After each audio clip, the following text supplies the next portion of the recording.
Fantastic.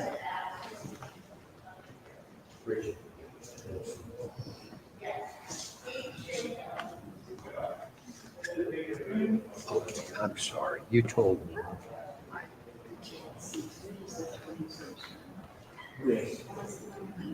So she's probably not going to do this.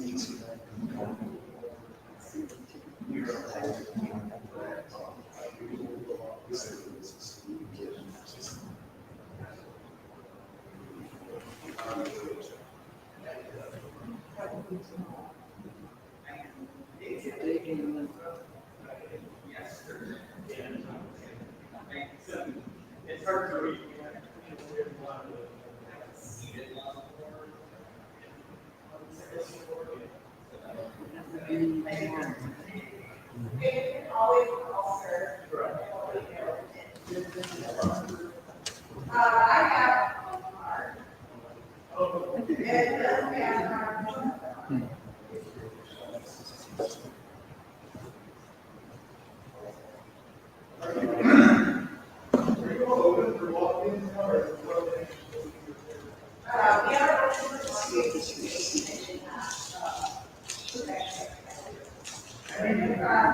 Need to get back out there. In a way, since COVID.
Hi guys.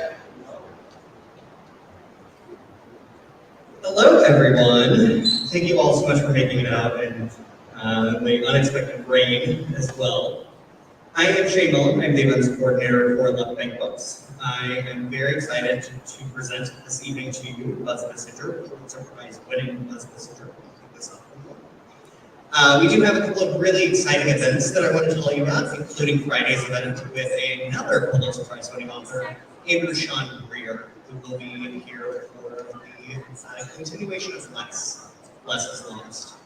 We also have Corey Bush, who will be presenting on her book, The Front Runner, which will be at the 2 Hill on October 6th.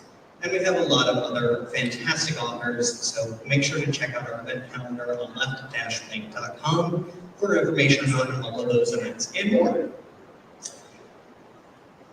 John Grisham says, Buzz Bissinger's Friday Night Lights is an American classic. With the Mosquito Bowl, he is back with a true story even more colorful and profound. This book too is destined to become a classic. I devoured it. It debuted at number 8 on the New York Times bestseller list, thanks to all of you for helping out with your purchases this evening. It is an extraordinary story, extraordinary untold story of the Second World War in the vein of Unbroken and The Boys in the Boat, from the author of Friday Night Lights and 3 Nights in August. When the Japanese attacked Pearl Harbor, college football was at the height of its popularity. As the nation geared up for total war, one branch of the service dominated the aspirations of college football stars, the United States Marine Corps, which is why on Christmas Eve of 1944, when the 4th and 29th Marine Regiments found themselves in the middle of the Pacific Ocean training for what would be the bloodiest battle of the war, the invasion of Okinawa, Their ranks included one of the greatest pools of football talent ever assembled. Former All-Americans, captains from Wisconsin and Brown and Notre Dame, and nearly 20 men who were either drafted or would ultimately play in the NFL. I will let Buzz continue the story. Buzz Bissinger was born in 1954. He is a Pulitzer Prize-winning journalist whose books include the New York Times bestsellers, 3 Nights in August and Friday Night Lights, and now we can say the Mosquito Bowl. He has served as a contributing editor for Vanity Fair and as a sports columnist for the Daily Beast, and has written for the New York Times, the Washington Post, the New Republic, Time, and many other publications. He lives both in Southwestern Washington State and Philadelphia. He is married to Lisa Smith with 3 children. And now, without further ado, would you all please help me in welcoming our incredible and honored guest for the evening, Buzz Bissinger.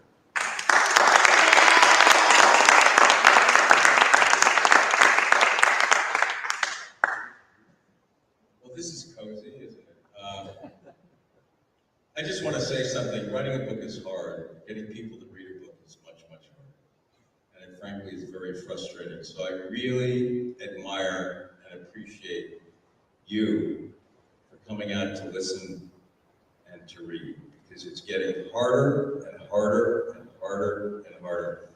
And I won't complain or show self-pity, but for example, when Friday Night Lights came out in 1990, I must have had 40 newspaper reviews. Every newspaper had a book section. When this came out, I got 2 reviews. New York Times and the Associated Press, 2 reviews. It's really, really hard. So once again, thank you for coming and thank you for bearing with me. The Mosquito Bowl, which you heard is a New York Times bestseller, which is great. It's number 8. We got to push it higher. I was speaking to a gentleman in the bathroom, actually. It was you, wasn't it? One of you. And he made the point, he had liked 3 Nights in August, which of course was about the art of managing through the eyes and ears of Tony La Russa. But he said that was a good book, but this is an important book because of the stakes. This is a book about life of young men and death of young men. It's a book about sacrifice. It's a book about honor. And the stakes in this, and I'm a Cardinal fan, I think are slightly higher than the stakes of a Cardinal game. So I think the book is important. I hope people read it. I hope they read it and understand what combat is like, the horror of it. I don't hold back. I don't make some people squeamish. You can't hold back. We sanitize war. We screen it mostly through movies. We only do things for their own creative purposes. Everyone ends up a hero. Everyone gets to the top of the hill. Everyone's happily ever after. That's not the way it happens. Many good men live, and many good men die. And they die in the service of our country. I'm often asked, every author is asked, well, what's the book about? Well, I now say the book is about you reading the book, because it's a very, very hard question to answer. This book has complexity, this book has nuance, there are a lot of things in it. Whether they work is really up to you. But in a nutshell, if I had to say it, it really is, to me, it's about boys, and they were boys. You have to remember, even in their early 20s. My father was among them. He was 19 years old. He didn't know anything. It's about boys who grow up, and go off to war, and it's innocence gained, and it becomes innocence lost. They grow up very quickly in the most horrifying circumstances known to humankind. As I said before, it's a book about honor. What does honor really mean? It's a book about duty. What does duty really mean? It's to serve without question. It's a book about love. It certainly is a book about tragedy because of the number of men who died who were depicted in the book. But even so, I feel there is much to admire. There is much that is uplifting to see what they went through, to see what they were willing to do, how brave they were, and none of them no veteran would ever, I don't know how many veterans are here, no veteran would ever say, oh, I was brave. No veteran would ever say, oh, I was heroic. Of course they were. But to see the sacrifices they were willing to make, not just once, but in combat, every hour, every day, every step. And to put it in perspective, much of the book, or the last third, is about the Battle of Okinawa, in which 250,000 people died in 82 days. 14,000 Americans. We don't know how many Japanese soldiers died, maybe 60,000, maybe 100,000, and roughly up to 150,000 civilians caught in the crossfire.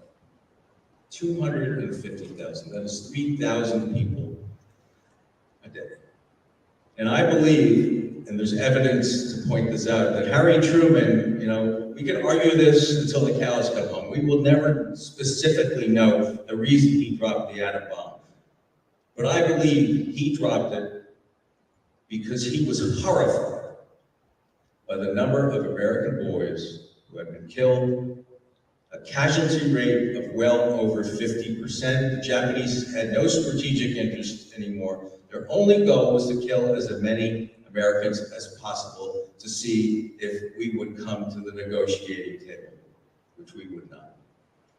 And he dropped that bomb because he knew there was no other way to get them to surrender. They should have surrendered in 1942 after the Battle of Midway, where they lost 4 aircraft carriers. They definitely should have surrendered in the fall of 1944 in the Battle of Saipan.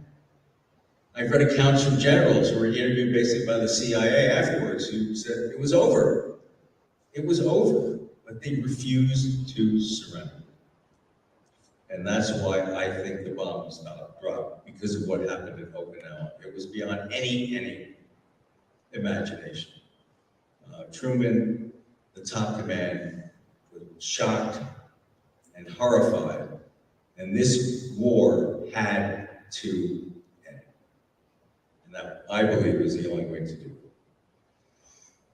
There's a lot of this book about, I just want to say that this is not a sports book.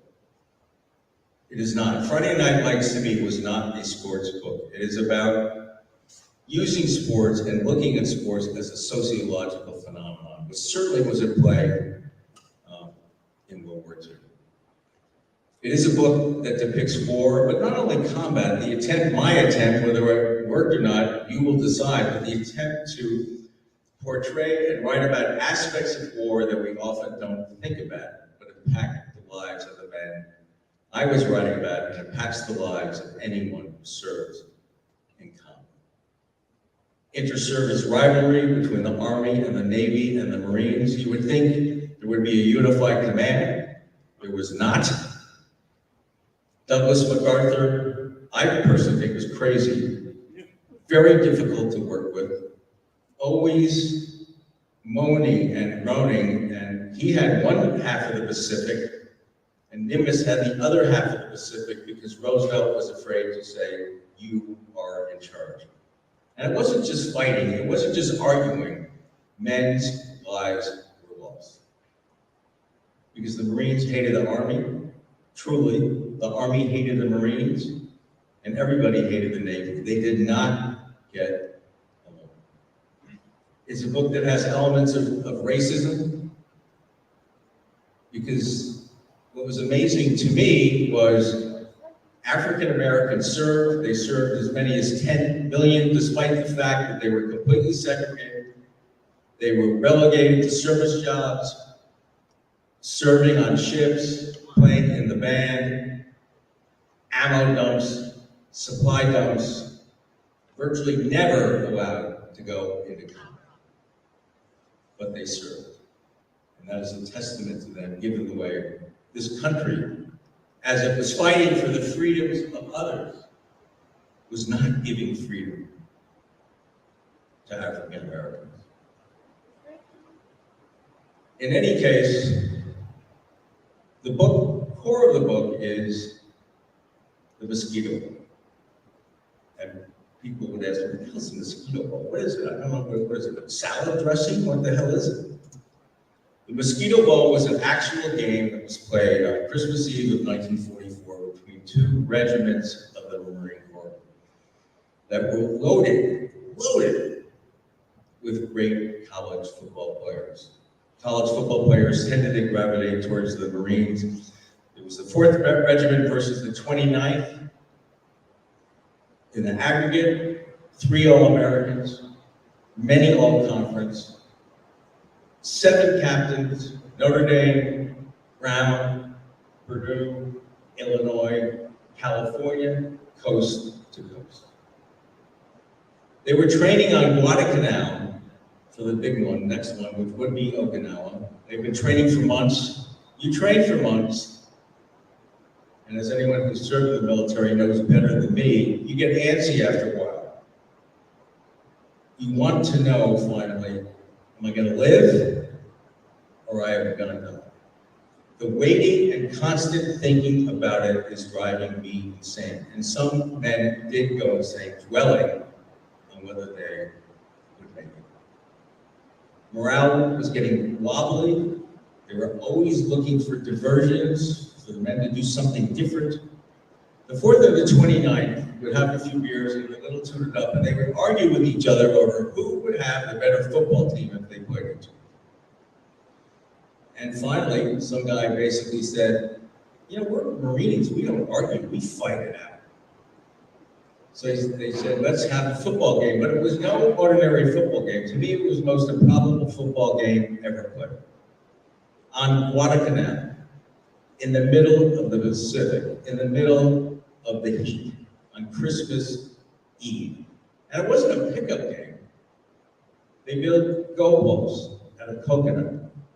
They made a regulation field out of the parade grounds. They issued programs. They announced the starting lineup over a PA system. It was broadcast for the Mosquito radio network. 1,100 Marines came. They were allowed to drink beer. And, you know, the Marines like to drink beer. They gambled on who would win. They had a ball. And the men who played, the 65 men who played, I would argue this was the last time they really were allowed to be boys. At the very least, this was 3 hours of their lives in which they were doing something that had been vital to their lives before the war and was something that they loved. And when people ask me, well, why did you do the book or what made you think about it? Certainly the game, I couldn't believe it, but what got to me, and it got to me emotionally, was of the 65 who played, 15 were later killed several months later at home. I'm not good at math, but it seems to me that's about 20%. 15 wonderful men lost their lives in the service of us. And when I heard that, I felt there's a book there. I felt there was a story to be told, but I also felt these men must be honored. We forget so quickly in today's society. Nothing sinks in anymore. Our knowledge of events is pathetic. We rush from one scandal to the other. We process nothing. And I felt, if nothing else, I want these men remembered. And I don't care if one person reads this book or a million. I want these men, their lives, their sacrifice, what they did, preserved in a book, at least for people to look at. And that was a primary motivation. Men, I say men, as I said before, really boys. 19, 20, early 20s, with so much life ahead of them, suddenly made officers in command of kids, as they call them, kids, 18-year-olds, some 17-year-olds, kids responsible for their life and death. I still don't know how they did it. I couldn't do it. Maybe some of you here could do it. But I wanted to try to get to the root of how they did do it and what they went through. And I know some of the scenes of combat are disturbing, they are grotesque, They are horrifying, and it's on purpose. We must know what war is really about. It's not glory. It's not whatever. It's horrible. It's horrible. It's the ultimate nightmare times 10. Man, it's really raining, isn't it? We may be here forever.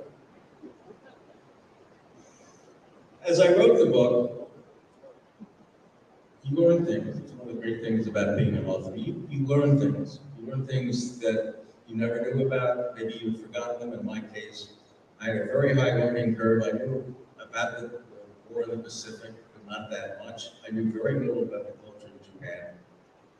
And I knew very little about the military, which is complex. I knew very little about the men who commanded. It was a big learning curve. But one of the things that is in the book that I did learn, that I found shocking, among several shocking things, but morally and emotionally disturbing, is that maybe it can't be avoided, but I believe it could be avoided and it can be avoided. But men were basically sacrificed on the basis of poor, incomplete command decisions, in which they knew there was a high probability that men would helplessly die, but went ahead anyway. I'm going to read from a section of the book. It's on the Battle of Tarawa, which I don't know how many here even remember it. I don't know how many have even heard of it. It was the first contested amphibious assault on a beachhead in which the Japanese defended themselves.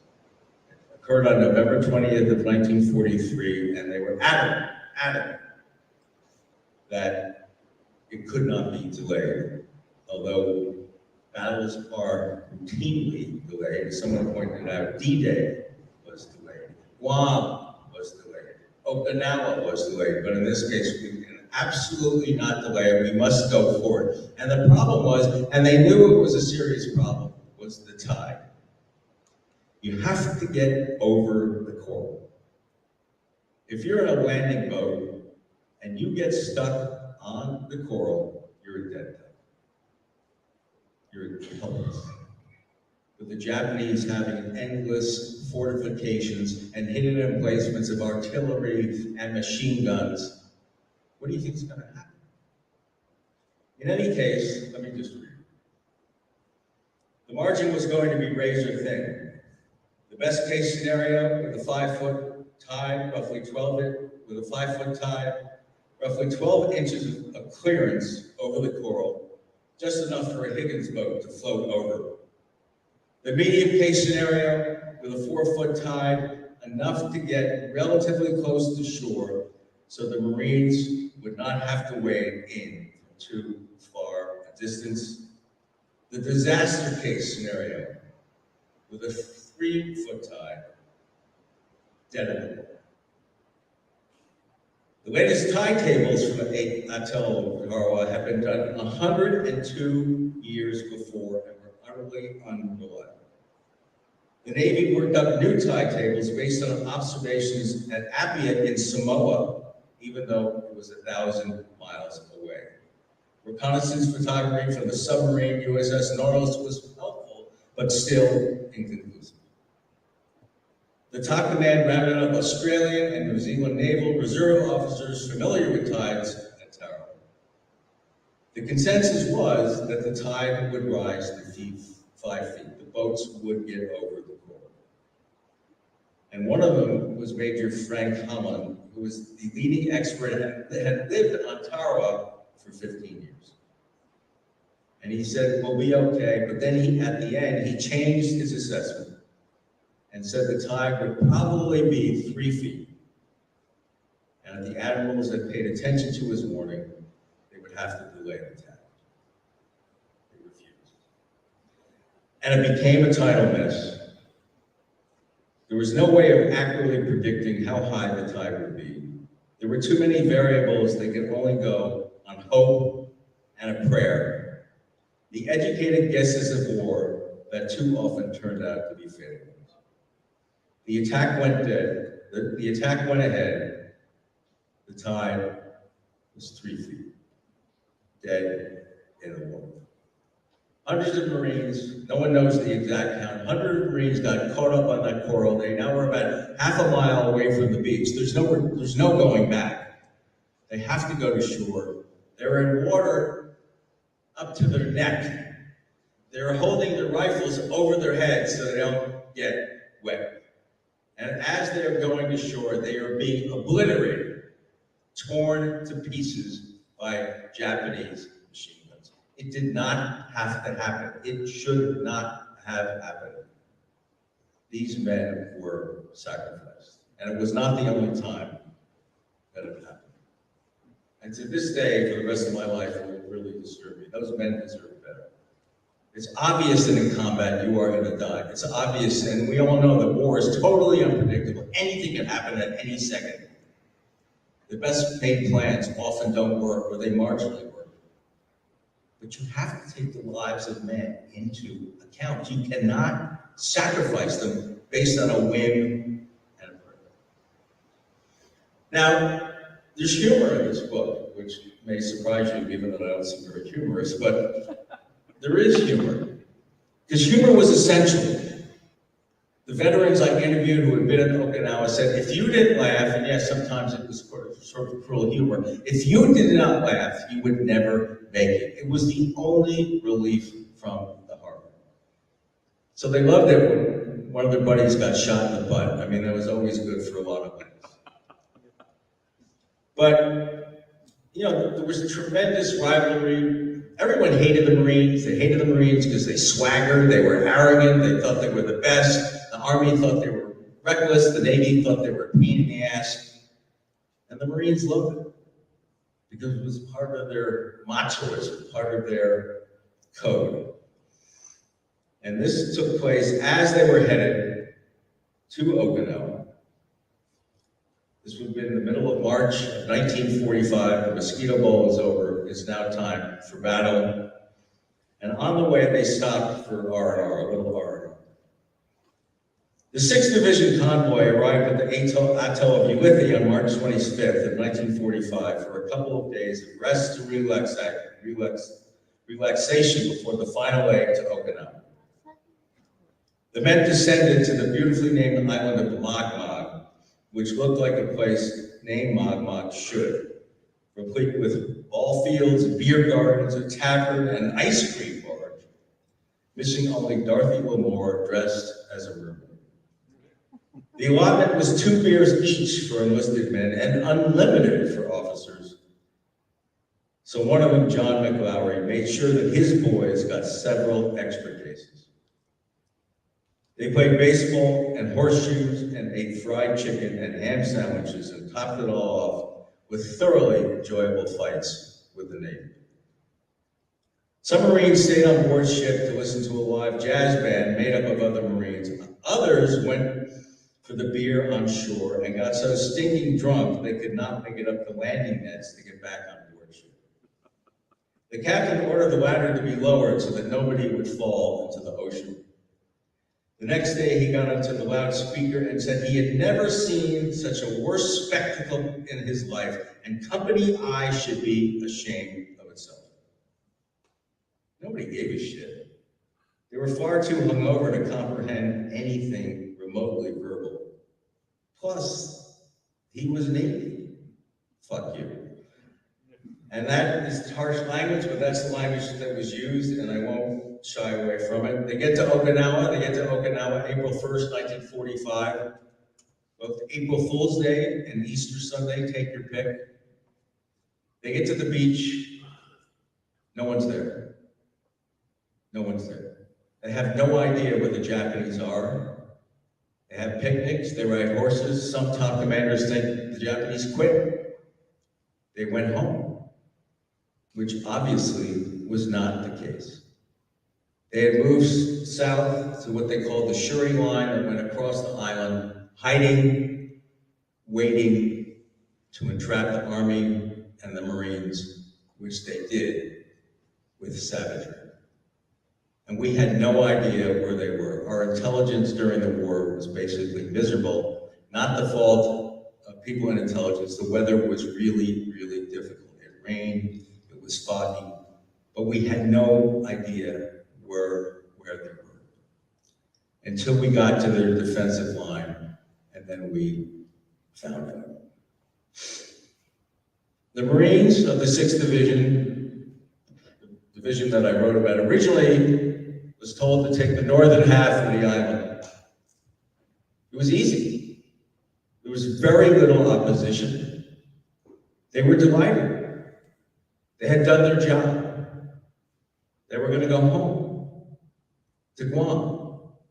It was finished for them. They were over. The battle was over, but the Army was getting obliterated. And there was insistence by the commander of the ground forces. He wanted this to be an Army show. He wanted the Army to get credit because the Army hated the Marines, and they had hated the Marines since World War I at Belleau Woods, when a one-eyed correspondent named Floyd Gibbons of the Chicago Tribune wrote this piece in which he basically said the Marines had won the war. They had won World War I, and it made them livid. And credit was very important. So it was going to be an Army show. So, and this makes no sense to me, the Marines were far better prepared for combat. They had been in combat in the Pacific. They go up north where there's no opposition. And there are 4 Army divisions in the South, and they get obliterated. And finally, reluctantly, stubbornly, the head of the ground forces, who had, by the way, had no combat experience, and you can explain that to me because I can't, finally said to the 6th Division, you have to go south. And they went south, they were angry, they were upset, and they went south into hell. They came upon a hill named Sugarloaf, which I imagine very few have heard of. It was a little tiny hill. It was so insignificant that it had no name on maps. It had a number, I think it was 87. But you had Sugarloaf, and you had 2 adjoining hills that the Japanese controlled, and there was mutually supporting fire, which is why they called it the Valley of Death. Capturing Sugarloaf took 8 days. It took, in lives and casualties, 1,600 members of the 6th Division. 1,600. The worst loss of life in the Marine Corps in any skirmish, and it was unimaginable. They were sitting ducks, but somehow they refused to quit. They went up that hill, men would die, men would not come back. They would go up that hill, they would get off the hill, the same thing. Up the hill, obliterated, up the hill, obliterated, up the hill, obliterated, until they finally found a crack in the Army defense. 1,600 Marines dead in 8 days. Okinawa was supposed to take 40 days, it took 82 days. As I said earlier, and I don't know if this sinks in for you, 250,000, I want to say that over and over, it's unimaginable. I mean, I don't know how many men have been horribly sacrificed in Iraq or Afghanistan. I don't know if it's 3,000. Here it was 3,000 in one day. In one day. They got to Okinawa. They did what they had to do, and there was another element of Okinawa that no one really knew what to expect, which was the kamikaze. This was the Japanese last stand. The Japanese were absolutely desperate. The Japanese were willing to sacrifice some of their best and brightest on one-way trips in a plane equipped with a 500-pound bomb to explode onto ships. Part of it was to have the ship sink, part of it was to terrify. Imagine the sound of those kamikaze, that whistle, that scream at night coming at you. The anti-aircraft guns get one, there's another. They get that, there's another, there's another, there's another, there's another. Sometimes 7, 8, 9, and it only takes one. And I'm going to read you a section from the book about what it's like to be on a ship that has been hit by the kamikaze.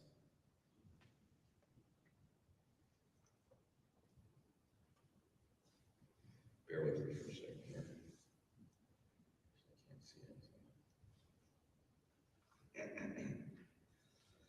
Willis, the division commander, is in the center of the float net once the USS Bush is sunk.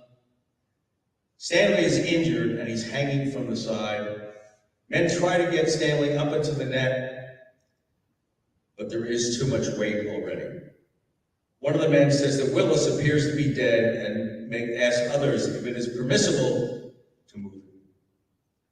Homer, the pharmacist's mate, confirms that he is gone, so he is placed into the water so Stanley can get up on top of the float net. A young officer is unable to control himself and he keeps trying to swim away in the darkness. He is hysterical. He is irrational. Johnson, the doctor, keeps going after him until he can't anymore. He's too tired. The young officer swims away for good. He will die. Men begin to swim for shore, even though it's 70 miles away, and are never, ever seen again. It is dark now. Men are exhausted by the pounding of the sea and try to keep their heads above water as they await rescue hour after hour. The water temperature has dropped to 52 degrees. The only time Youngren feels any warmth is when he urinates in his pants. Some of the men swallow salt water and start to retch. One positions a picture of his family inside his life jacket so he can see them until he dies. Another has his wallet in his hand with a photo of his wife and young son. They slip out of their life jackets and drown in panic. There is no moon or stars. Japanese planes arrive in the night looking to strafe those in the water. Some men have small one-cell flashlights. They are under strict orders not to use them, but they have to use them because it is the only way to draw the attention of the rescue ships. They see them. They see them. And the men get excited as they approach. Some start swimming and smash against the hull and die, or are caught up in the screws of the propeller. The rescue ships do all they can. Those on board hear pleas for help from men who know there is no hope and that the sea will take them. 88 men from the USS Bush, dead or missing. Now it's powerful, not because of the way I wrote it. It is powerful. And you have to sit there and you have to think about it. Think of those boys, think of those men, think of them in the water, freezing, desperate. A rescue ship comes, they're gonna be saved, and they're so excited. They smash against the hull and they die. Or they get chewed to bits by the propeller screws, and they're in the water, and the Japanese, after bombing the shit out of the ship, are now strafing them. Wouldn't you go mad? Wouldn't you wander off? And I get emotional because, once again, we sanitize war. This is war. It's not the bullshit that we see of Tora and all these silly-ass films, which I think are remarkably dishonest and doing disservice to us. Because war will never stop, and it will never stop until we really understand what it is. Non-stop terror. Non-stop terror. The case of the civilians was very, very difficult. America, I feel, was at its best.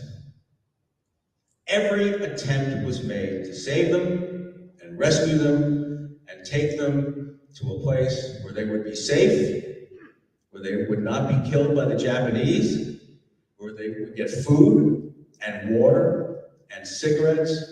They used loudspeakers, speaking Japanese, pleading with them to come. About 100,000 did. About 150,000 did not, because they had been brainwashed by the Japanese into believing that if you surrender to the Americans, if you're a woman, you will be raped. If you're a man, you will be killed.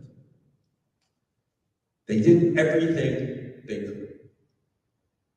Because of the circumstances of combat, you were told and instructed and ordered as an American Marine or Army to shoot in the night at anything that moved, because the Japanese often did ambushes, and they like to do ambushes at night. The Americans pleaded with the civilians, don't come out at night. Don't come out at night. Because if you come out at night, we can't see you. And if we hear something, we shoot. Those are our orders. Sometimes it worked, but tragically, sometimes it did not.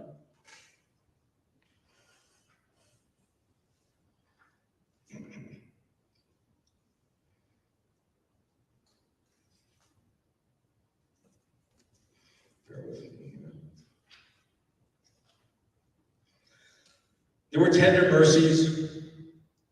Cans of peaches were spooned into the mouths of grandmothers who were starving. Candy bars were handed out to little children, and some were adopted as mascots by infantry companies. Always looking for an opportunity to screw with the Army, Marines taught kids to say, and excuse the language, doggies eat shit. A young boy fell into a beautiful sleep, sandwiched in between two Marines. It made for a beautiful picture. But there were other ones not taken. Corporal Charles Pugh of Company K of the 22nd had been warned by intelligence of a possible Japanese counterattack that night. The machine gunners in his company thought they heard the voices of soldiers in the night, and they opened up per their instructions. The next morning, they discovered their targets: a woman, an elderly man, and two small children. They had gone to receive their rice rations and had been carrying them back in a bucket that made the noise. It was filled, the bucket, with .30 caliber machine gun bullet holes, and the rice had trailed out in a line as if tracing the direction of the bullets. It only became more difficult for Pugh, the perfection of that straight and steady arrow pointing to death. Pugh had a 10-year-old son back in the States, and his wife was pregnant with her second child. But all he could see in that moment was one of the fingers of the mother atop a child's head. She must have been trying to protect him. Now, I've talked to many vets at this point. It's interesting. I think you reach a certain age when they become willing to talk about what happened because they want to leave a legacy to their families. There are some, like my own father, who could never talk about it. He was at Okinawa, he was on the front lines, he was a rifleman. But I remember talking to a vet, a terrific guy named Joe Kite, funny, and you could see his eyes tear up as if he was having a memory.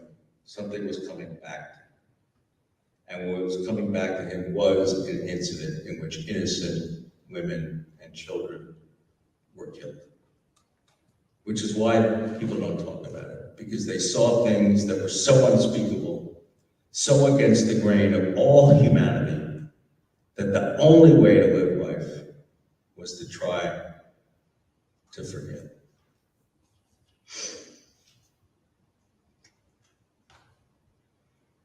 If I was to give a summation of the book, I think it might be this section I'm going to read from. Summation, what I was trying to do, why I did it, what these men who lived and died meant to me.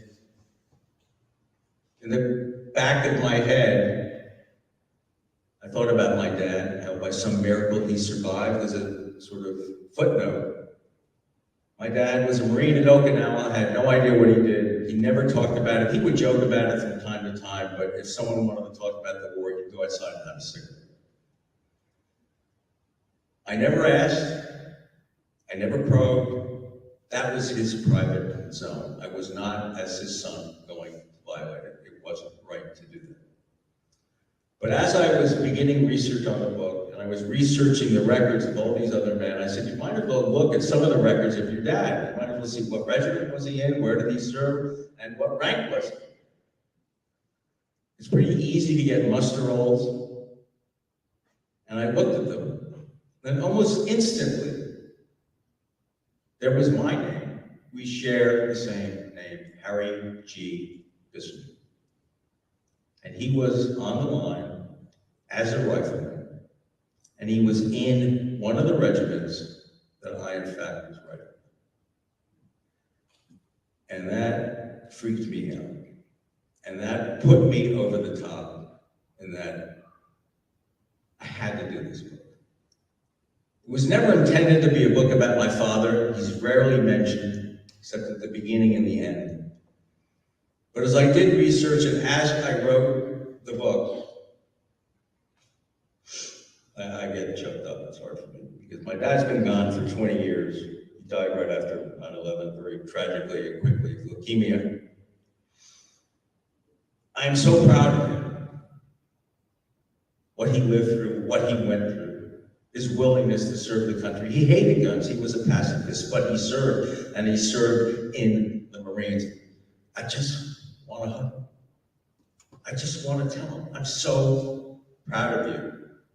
And maybe in a way, this book is my way of doing it, although of course, he's gone.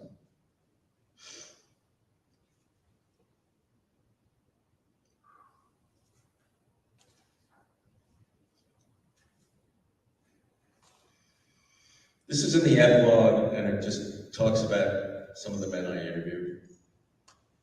All the veterans of Okinawa, and I'm reading this section because I do want to say, there is an underlying message in this book. I don't hit it on the head. When you hit something on the head, I think readers resent it. They will figure it out for themselves. Readers are often much smarter than authors. But the underlying message to me is we talk all the time, make America great again, make America great again.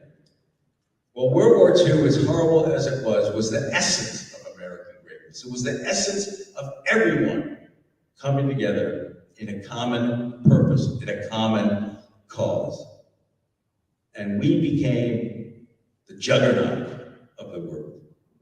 And it was beautiful to see, despite the tragedy. World War II showed us what can happen. We all have different beliefs. I don't know what your beliefs are. You should have any belief you want. That's the underpinnings of this country. But sometimes they have to be put aside. Everybody served. Everybody. Everybody. If you were a conscientious objector, you still served. You had to get a job that was considered essential. Women took over manufacturing and actually did it better than men. Worked harder, easier to get along with. African Americans, as I already talked about, they served despite unconscionable racism. Some were killed. They had to go to England to be treated as human beings. But they served.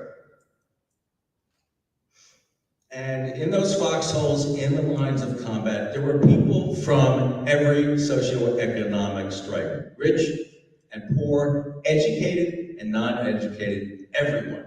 Everyone from every region. And what happens? You learn about each other. You begin to respect each other. All your preconceived notions go away because you're together. And you know, there is no red state or blue state in a foxhole. There's love, there's commitment, they're brothers. You have to watch my back. And I will watch you back. And I don't care who you are or what you've done. We're now together. And so we have done it. We have done it. We made America great by doing it, and I hope and I pray in this fractured world that we live in that has become, I think, totally terrifying, we can do it again. But we have to put aside differences. We have to start listening. We are so angry. We're so nasty to each other. It's not going to work, guys. It just isn't going to work. All the veterans of Okinawa I interviewed were in their 90s. What struck me was their spirit of eternal optimism. They loved the United States, but more than that, they believed in it. They laughed and occasionally cried when I spoke to them, but not a single one of them thought that what they had done was any big deal. Some came home from the war with an irreversible burden of what they had gone through, but the men I spoke with mercilessly had not. Many had gone back to college on the single greatest piece of legislation ever passed, the GI Bill, expecting nothing in return but to seize on every opportunity the country had given to them. The phrase, the greatest generation, has become a tired bromide. Millions of men did try to get out of the fighting in the war or find cushy desk jobs, and ultimately they were forced to work in essential jobs. Politics turned the draft into a free-for-all of special interests. The Marine Corps was totally segregated in World War II, and it was only during the Korean War that the capabilities of blacks in combat were recognized. There still is far too much misogyny and racism and hatred of the other in the United States for any generation to be truly great. But what made these Marines special was how they were ordinary men who rose to extraordinary circumstances, time and time again. It is the true measure of greatness that most of us never achieve.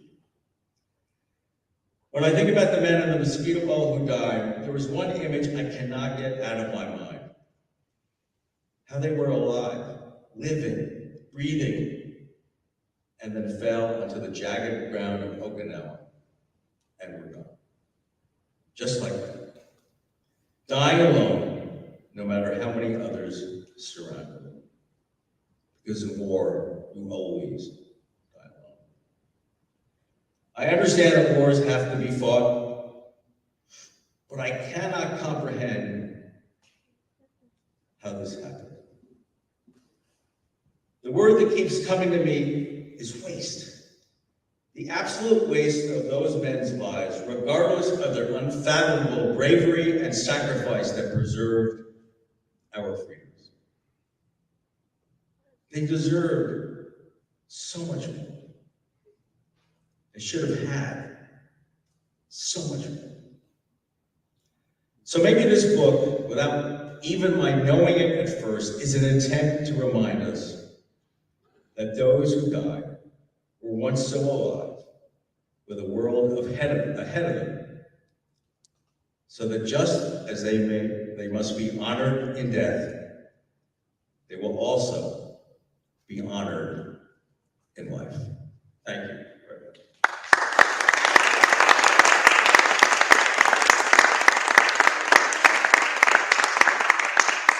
And once again, thank you for coming.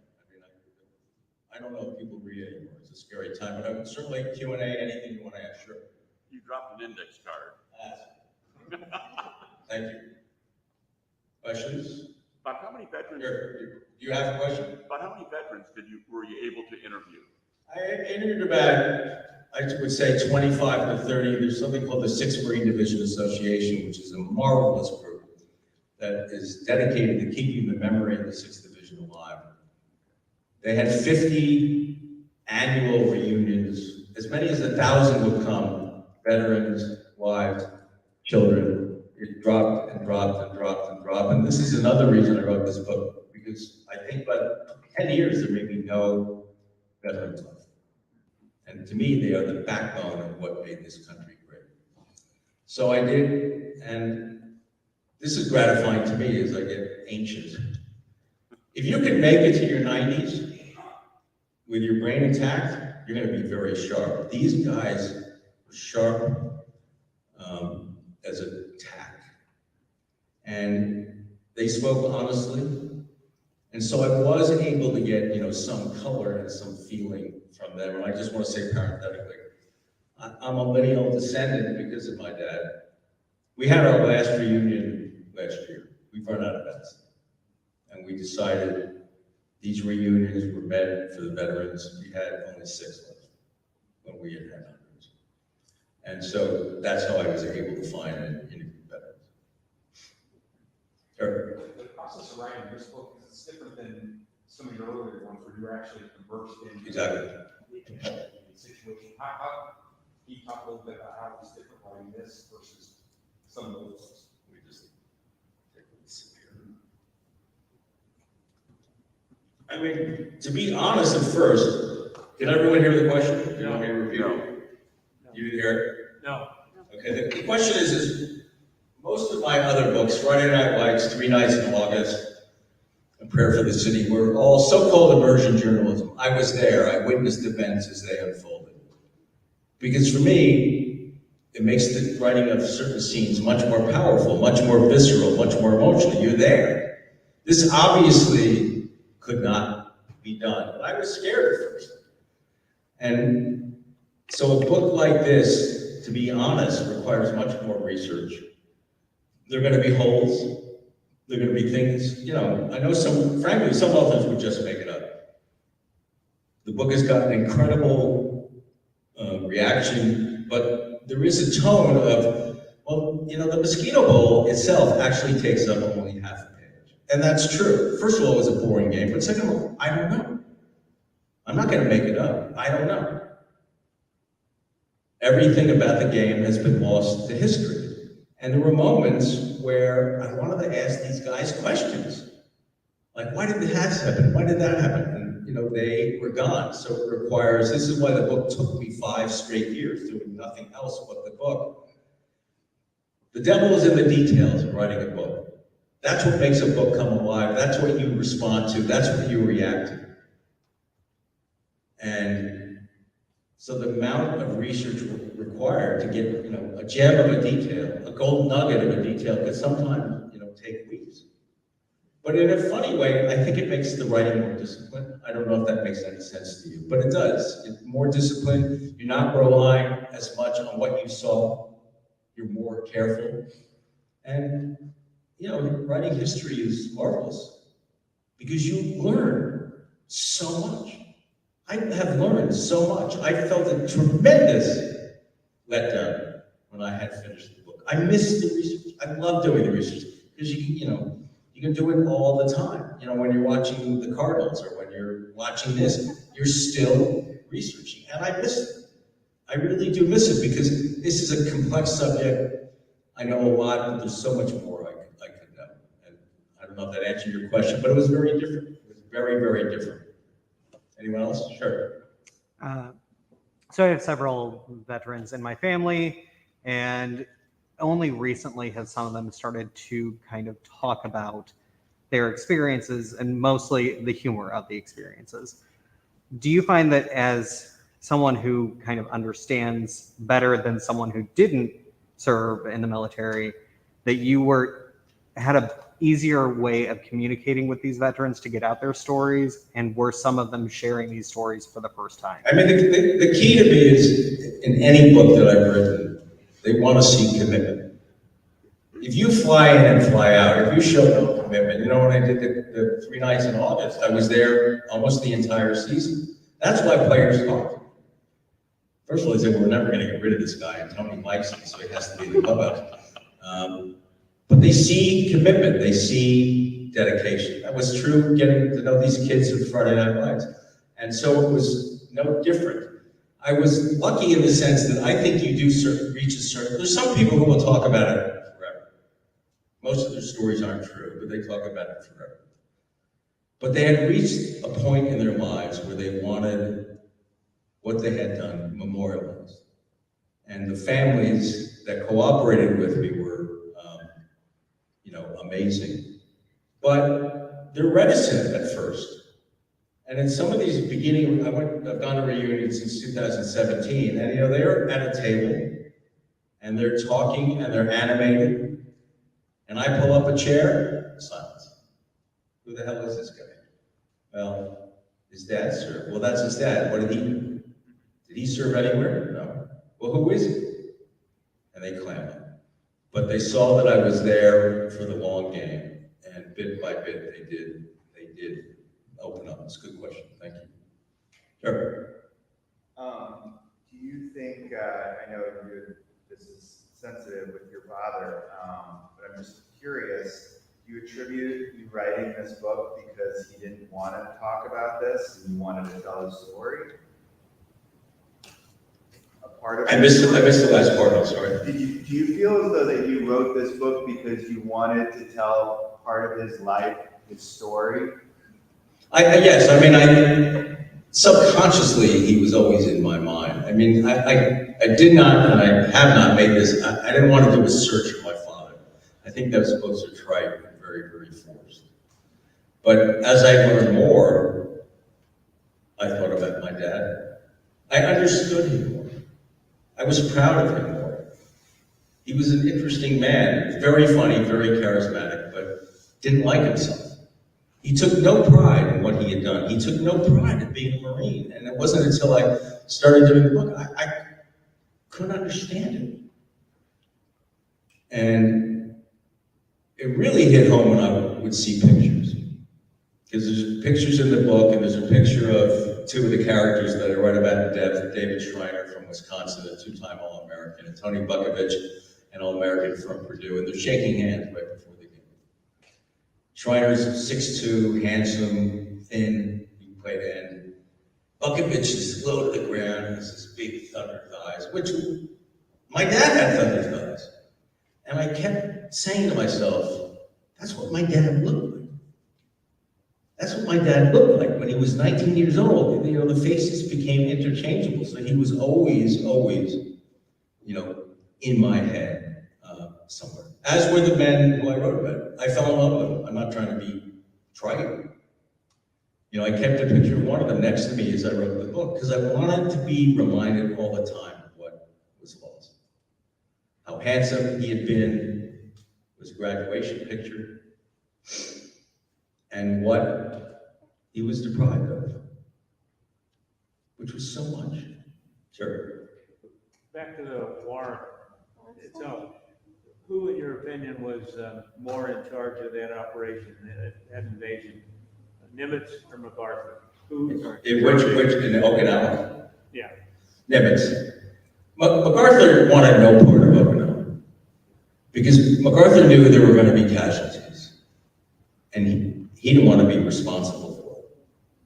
I think Nimitz was a brilliant. To me, Nimitz was just like Eisenhower. He was surrounded by narcissists, brilliant men, but difficult to deal with very, very big egos. And he had this ability to be calm and collected and not get angry and be a good negotiator. So Nimitz certainly was in charge. MacArthur was really preparing for what would be the final step, which never happened, which was, of course, was the invasion of the Japanese homeland. Sure. I understand that it's not a sports book. Right. Tremendous amount of research, history book. But during your interviews, did you interview some veterans who actually played in the game? It's a great question. I got to be honest. I mean, my hesitation in doing the book is I knew very early on of the 65 who played, 64 were gone. They were no longer with us. There was one survivor who I did interview. I then was able to get some notes from another reporter who was kind enough to give them to me where he had interviewed some people. I will say, that game had been played long ago. You know, memories were hazy, but I couldn't talk to them. Football is in this book. These were great football players, and I'll sort of just, something else that I found shocking, you may know, I didn't know this. There was one place in this country where you could go and play football, play college football without any worries about getting drafted, serving overseas, you know where this is going, and being in combat. It was West Point. West Point had a 3-year matriculation rule that made you exempt from the draft. And it became the recruiting pitch. One hand, they go up to a kid, great football player, they recruited all over the country, go up to a kid, all right, let me ask you. Draft, overseas, death, Army football for 3 years. Well, what the hell would you choose? But it seems so counterintuitive to me. I actually thought that they would be rolling out officers as quickly as possible. There was a desperate need for good officers. You know, training for 6 months. I know it's not 3 years, but we were turning out 90-day wonders who really did not have a clue. Why would they have a clue? 90 days to become an officer and be responsible for a platoon? And I think, once again, MacArthur was behind it.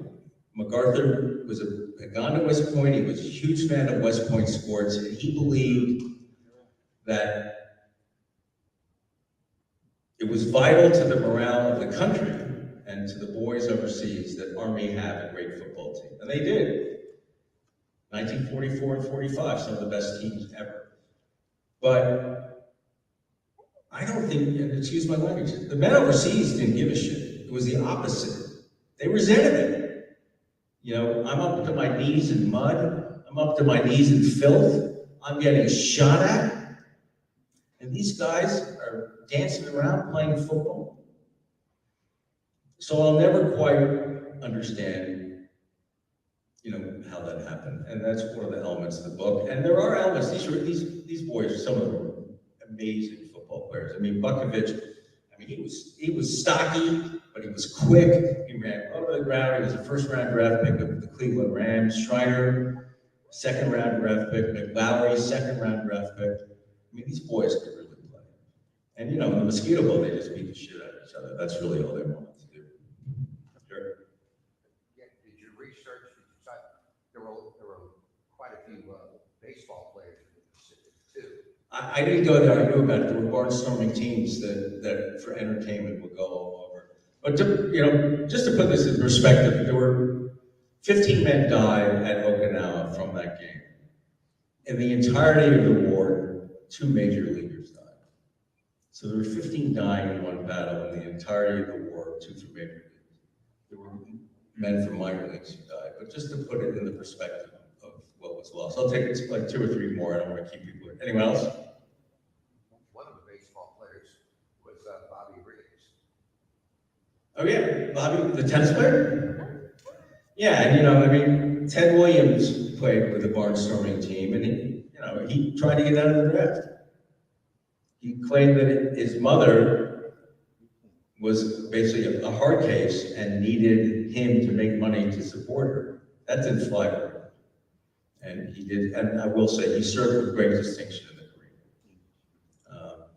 Anyway, once again, thank you for coming. I know it's rainy, but I really, really appreciate it. I hope you read the book, and I hope you love it, and go Cardinals. I'm a little worried. This is what I really want to talk about, is that I'm a little worried. Jack Flaherty has to get it together for us to have a chance. I'm a huge Cardinals fan. I watch it every night, and you pointed out that their lineup has been run through. Yes. I wish, I can talk about this for hours. I wish they